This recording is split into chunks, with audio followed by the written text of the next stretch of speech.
गणित की एक शाखा है जिसमें हमने अंकों के बारे में पढ़ा, पूर्ण संख्याएं, प्राकृतिक संख्याएं पढ़ी ना। फिर उसके बाद हमने ज्यामिति पढ़ा। ज्यामिति में हमने क्या देखा? रेखा, बिंदु, त्रिभुज, आकार, ये सब क्या होता है, आकार के बारे में पढ़ा। अब एक है गणित की शाखा बीजगणित। क्या है?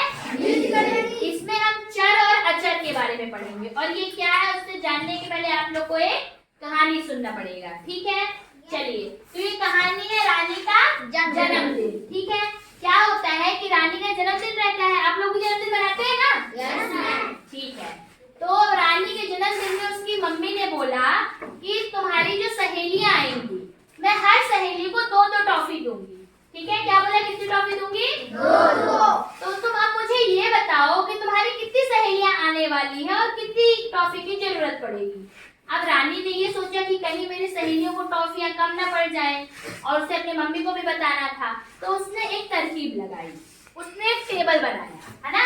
एक जगह लिखा सहेली की संख्या और एक जगह लिखा टॉफियों की संख्या। उसने ये सोचा कि अगर मेरी एक सहेली आती है तो उसको कितनी टॉफी मिलेंगी? 2। अगर 2 सहेली आती है तो कितनी मिलेंगी? 2 + 2 = 4। 4 मिलेंगी। अगर 3 सहेली आती है तो 2 + 2 + 2 = 6 मिलेंगी। इसी प्रकार 4 आती है तो 8 मिलेगी, 5 आती है तो 10 मिलेगी। तो उसने ये देखा कि मेरी टॉफियों की संख्या कैसे निकलेगी।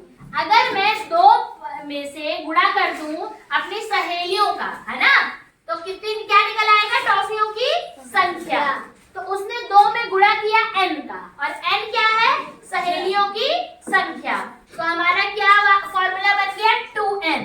अब आप ये सोचोगे n क्या है? तो n है चर। क्या है? चर। चर बदलता रहता है। कैसे? अगर आप रानी की 3 सहेलियां आती तो n का मान क्या होता? 3। कितना होता? 3। तो उसको कितने टॉफियों की जरूरत पड़ती? 6। अगर उसकी 5 सहेलियां आती, है ना, तो n का मान क्या होता? 5। तो उसको कितनी टॉफियों की जरूरत पड़ती? 10। ये आपको समझ में आया कि जो 2 है ये नहीं बदल रहा, इसको क्या बोलेंगे? अचर। और n को क्या बोलेंगे? चर। आप n की जगह a से लेकर z तक कोई भी अल्फाबेट यूज कर सकते हैं, है ना? ये समझ में आया?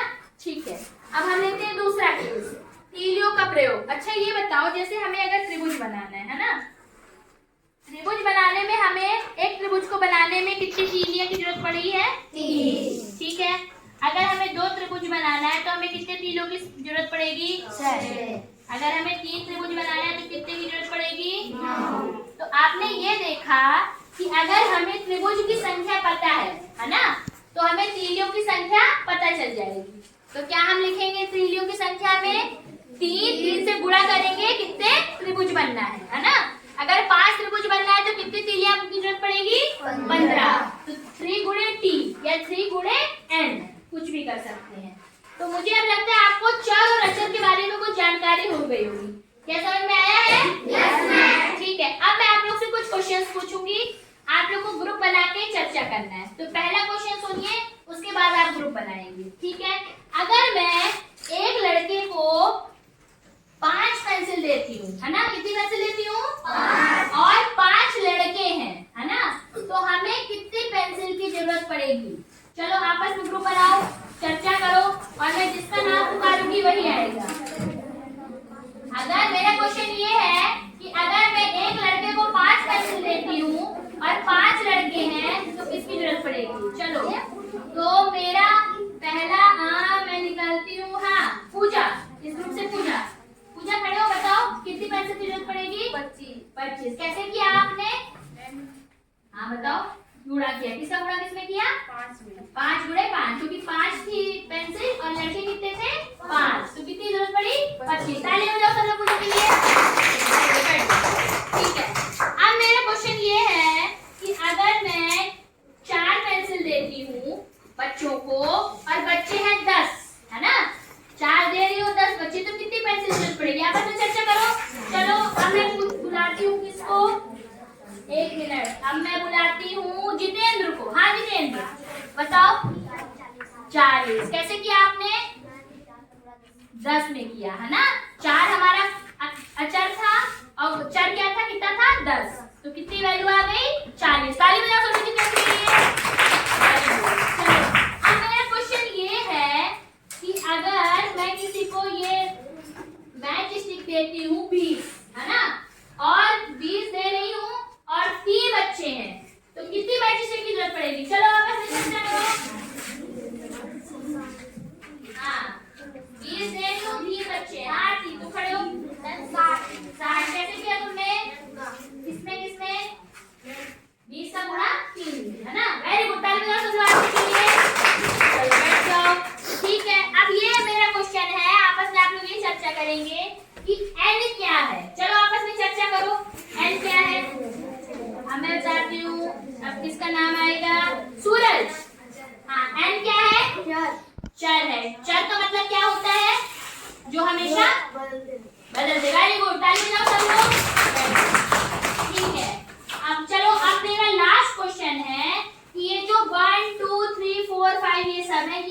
ठीक है, कैसे बोलो?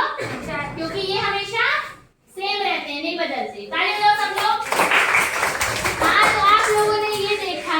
चलिए एक और क्वेश्चन पढ़ते हैं हम लोग। तो हमने बीजगणित की जरूरत क्यों पड़ी? क्या लगा हमें? क्योंकि हमें इतना बड़ा बड़ा कैलकुलेशन नहीं करना था। बीजगणित में क्या पढ़े? हाँ मनीष बताओ। बीजगणित में